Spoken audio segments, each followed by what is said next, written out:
What's up, guys? This is Blurred Sci-Fi Gamer. In this video, I'm going to show you the new maps that come when you download the Star Trek Armada II Galaxy mod.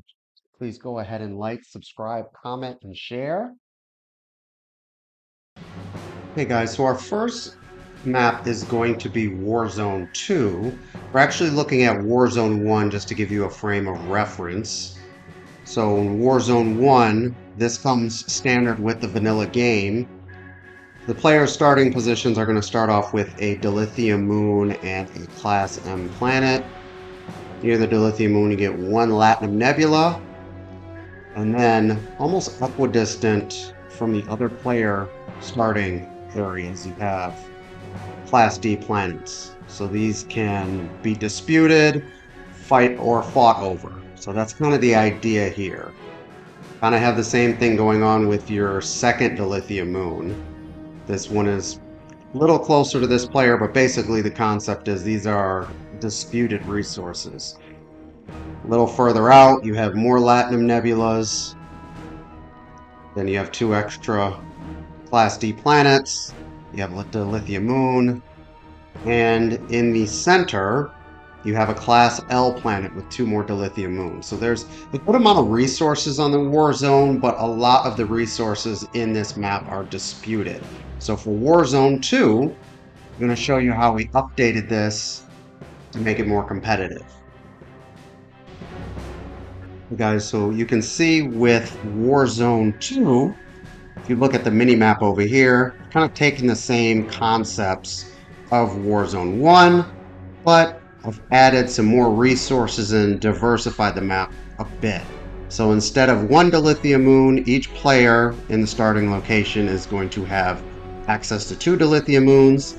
And instead of getting an M-class planet, you're going to get an L-class planet and an H-class planet.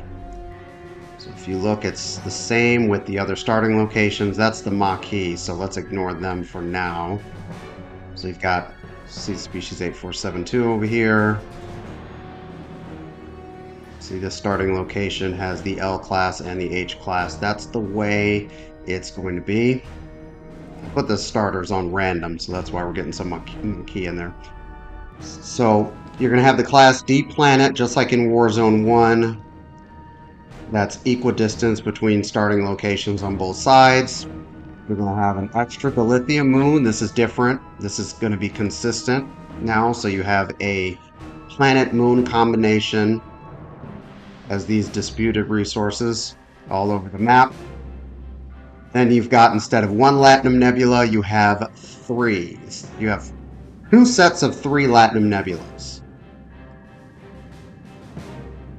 And again, the whole concept here is so that they're somewhat competitive distance between the starting locations. So that can make for some good battles.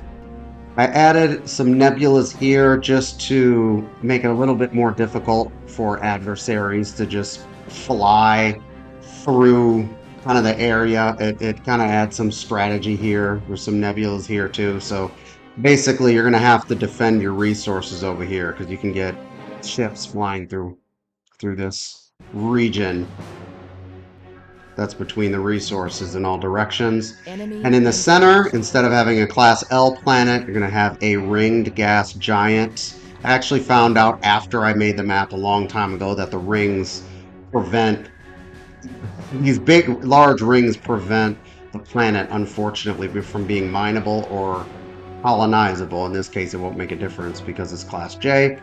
But you have Class M planets. You have two of those up here. And all the moons in this center are infinite. So you've got 4 infinite moons around it, and you get 2 Class K planets. So more planet diversity, more resource diversity, same concepts here. That's what you're getting in Warzone 2.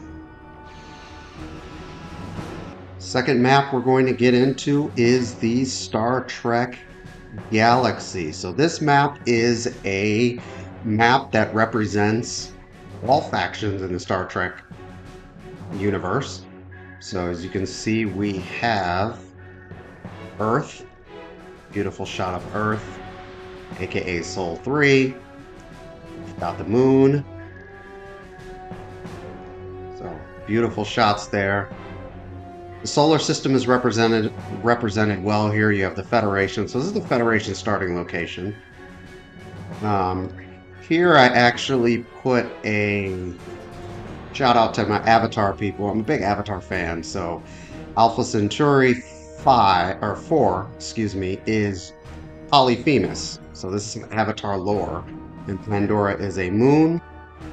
You've got Jupiter, Mars, Venus, and over to the right you have Saturn and Titan. So in this central core, this is Federation space. This is the Sol system. With just outside of it you have Pandora. Again, I'm a big Avatar fan. So moving into the rest of Federation space, you have Andus and Andoria. You have Vulcan. So you see these are still in the Federation sphere of influence, and all of these planets provide kind of a nice defense and buffer for the Federation. You go further down, this is kind of the border of the Federation in Klingon space here. You have Baku. You got the metaphasic rings. This is from Star Trek Insurrection. You have the famous Briar Patch nebulas.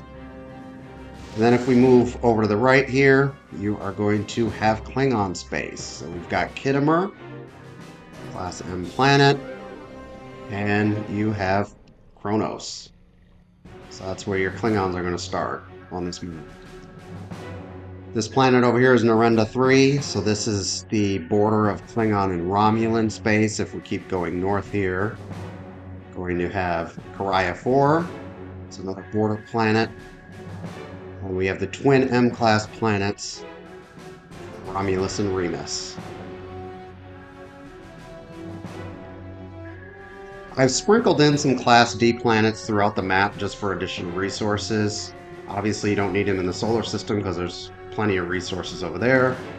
I've also took some of the concepts from my Warzone 2 map of just kind of sprinkling in things like Latinum nebulas halfway or an equal distance between starting locations, just to not give just to make the map more competitive. So now these are transwarp portals. There'll be more on this later, but they're all in nebulas to make them kind of seem hidden. Now if we go over to this side of the map, the southwest corner, we have AR 558 along with the Chintaka system. So this, you can see, this is more Cardassian space, Dominion War stuff. You have Orius 3. This is from Star Trek Deep Space Nine when Commander Riker's clone took the Defiant in Cardassian space. And you can see one of the starting locations, you have this Class M planet, the brown one. This is Cardassia Prime, otherwise known as Cardassia 2. So this is the Cardassian system over here. Got some Latinum Nebula, and as we move over in this direction, you have an abandoned Deep Space Nine. That's its location in the galaxy. And there is Bajor, and this is the Bajoran wormhole. There it is. Now you can see the entire bottom two-thirds of the map is the Alpha Quadrant. So keep that in mind. This is the whole Alpha Quadrant universe. Now this chaotic region of space, this represents the Badlands, Maquis space. So for you Star Trek people into Star Trek lore, this is hard to navigate. You can't warp through here. You're going to have to navigate it under impulse, so it's good defense for the Maquis. So we've got some Maquis planets that were listed in the Star Trek universe. Got a few of them, but this is the Maquis starting location. And fun fact, when you start with the Maquis, it actually starts with a colony. So this one's not part of the map. This is just because this computer is starting as the Maquis. So again, I throw in a Class D planet just for some additional resources. We've got the Latinum nebulas, kind of equal distance here, or contestable distance. I won't say exactly equal, but contestable distance. As you can see, this is the open space. So from here, going east, this is where the solar system is. That's where it starts. So that's the Alpha Quadrant. See, I'm not doing anything here as the Federation. Let's go into the other regions of space. If you take the Bajoran wormhole, it's going to lead you into the Gamma Quadrant. So that's the Gamma Quadrant side. See that vessel just ended up over here. So let's take a look at the Gamma Quadrant. And how I've sectioned off the quadrants is using these asteroid fields, so they're not passable. It's the only way I can divide up the map. So we've got the Bajoran wormhole to the Gamma Quadrant. We've got some Dominion planets here. So Karma, that was a major planet in the Deep Space Nine series, along with Kural Prime, that's the home of the Vorta. And then this big blue Cerulean Nebula here is the Amarian Nebula, and there is the old Founders' homeworld. So for those who have watched the show, this is from the Dias Cast episode, An Improbable Cause. So that's the old Founders' homeworld. And then you have the new Founders' homeworld all the way in the back corner, safest in the Gamma Quadrant. So this is another good starting location for the Cardassians. The Dominion are not their own race in this mod. The Cardassians include the Dominion. So, I mean, I could add it at some point, but we already have 9 races. So, here you have Interment Camp 371. So that was the asteroid that had Martok and Worf were fighting the Jem'Hadar. It was an asteroid, so I just made it a Class D planet. So we're going to go into the next section. This is supposed to represent fluidic space. So there really wasn't anything I can do as far as making it green. So what we did was we just made some open space here with, these are infinite dilithium moons. So those are the only resources that are going to be here. Fluidic space through canon doesn't have any resources, but I mean, at the end of the day, it's a game and they need to be able to, it needs to be playable. So this is where Species 8472 is going to start, and they'll get 3 dilithium moons. And the only access into the only access into fluidic space is via fluidic rift, right here. Now this fluidic rift is going to lead into our last and final section, which is the Delta Quadrant. So it's going to lead right here.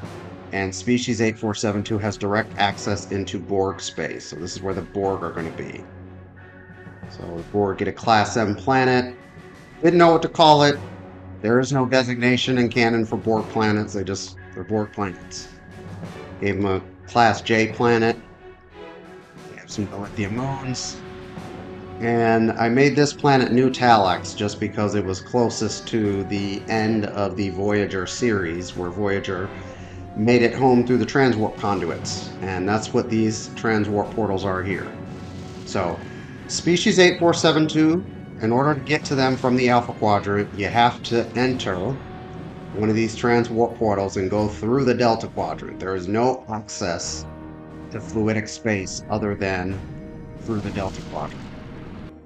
So I wanted to keep this as close to canon realistic as possible, but all factions are represented. There's plenty of resources in this map, engaged. And there's a logical progression how things go. So the Federation here in the center has a good defense just because it's centrally located, but we can warp over to Romulan space, Klingon space, Cardassian space. If you want to get to the Gamma Quadrant, you gotta take the Bajoran wormhole. And for who starts in the Gamma Quadrant, they have to take the Bajoran wormhole. You guys get the picture. So that's the Star Trek Galaxy. This is probably my favorite map overall to play. One more shout out to Avatar. Probably my favorite map to play, just because it's realistic, and I love Star Trek, so that's why I created this mod.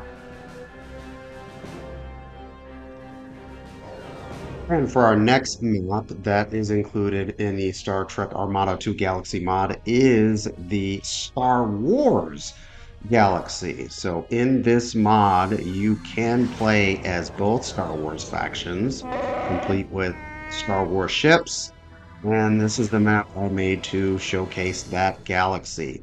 So we have the Rebels, and the source for this has been, different online um, maps of the Star Wars galaxy, kind of what it would look like, the proximity of the planets. So here I'm starting as the Rebels. Starting in the southwest corner, we have Hoth. We have the infamous asteroid field that Han Solo evaded the Empire. And then we have Bespin, Class J planet. So the cool thing about Armada is trying to convert the planets into the Star Wars planet, trying to give them a proper class. So Hoth is Class K, habitable, cold. Bespin is obviously a Class J planet. So going north, we have Class J planet, but we have the forest moon of Endor. So that is a Class M planet. Going to make my way across the map here. Now this wormhole does not exist in the Star Wars galaxy. I've actually put this in because the Empire's starting locations are all near the core, and so I needed a safe way for Rebel cargo ships to trade with each other. So you see, rather than having them go through the core, which is impossible, they can use a wormhole. So now if you have your allies as the Rebels on the other side of the map, they have a trading station. This isn't a trading station, but it looks similar to it. But if they have a trading station, the cargo ships can go back and forth through the wormhole and safely trade with the outer rims. So the Rebels are going to start on the outer rims of the galaxy. So let's move on here. We have Mustafar. It's Class L. So that is where Obi-Wan Kenobi took down Anakin and ultimately what turned him into Vader. You have Dagobah. That's where Yoda was hiding out. You have Sullust. Sullust is where the Rebel fleet gathered to jump into hyperspace to attack Endor. So this is about where it's placed on most maps. Nothing really in this area of space over here. Going up further, you have Naboo. Naboo is on the outskirts of the core, so it's closer to being a core planet. Staying on the outskirts, we have Tatooine. I gave the two suns right there. And then over here in this corner, Class L planet with rings is Geonosis. Moving over to the east side of the map, we have Scarif. That's from Rogue One. And Kamino from Episode 2, where they built the clones. The resources, I just kind of did my best with the Latinum Nebulas and the moons. Just placed them in a logical way to make each starting position get, about 3 planets and 3 moons and access to some Latinum. So here's Bothawi. It's where it's placed on the map. That's like spies. And some of this was also influenced by the game Star Wars Empire at War. If some of you have played that game. Now Hutta, Kashyyyk, and over in this area with a lot of black holes, kind of resembles the Badlands in Star Trek Galaxy, but this is Kessel. This is where the infamous Kessel Run is.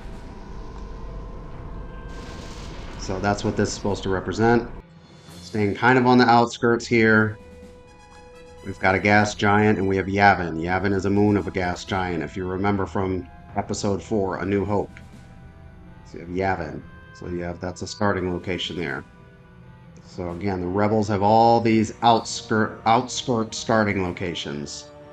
Got Bonadan, Mon Cala. That's where the Mon Calamari, the lobster-looking aliens with the big, beautiful ships, are on the outskirts. Well, am I going to get attacked before I finish this tutorial? The Star Destroyers. So let's get to the Empire, as they're amassing a fleet. Hopefully they won't destroy me before I'm done here. Yeah, see, there's Boba Fett. So here's moving into the core. We have this Corellia. This is the Imperial core. So you've got some Imperial starting locations here. So you have this Corellia, Watt with its famous rings. And moving up in the core, we have an Axis.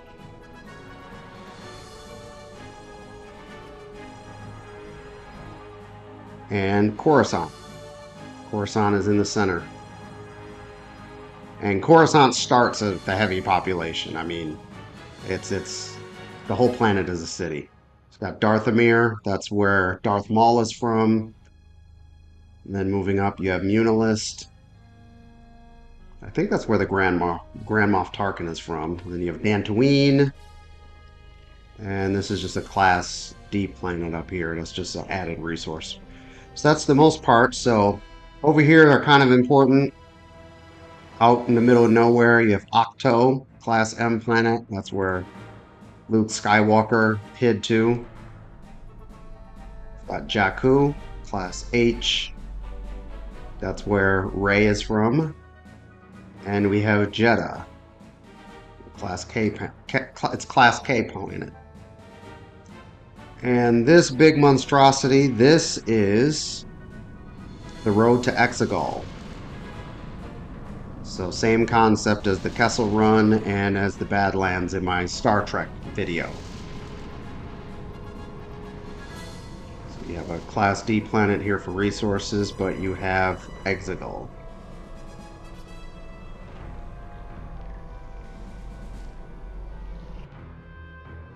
And then this Class K planet over in the corner, this is the Starkiller base. So that's it. Those are all the important planets and the starting locations for Star Wars Galaxy. And that concludes the tutorial on the new map. So you're going to have 3 new maps when you download the Star Trek Armada II Galaxy mod. You're going to have Warzone 2, which is just a neutral map, very competitive.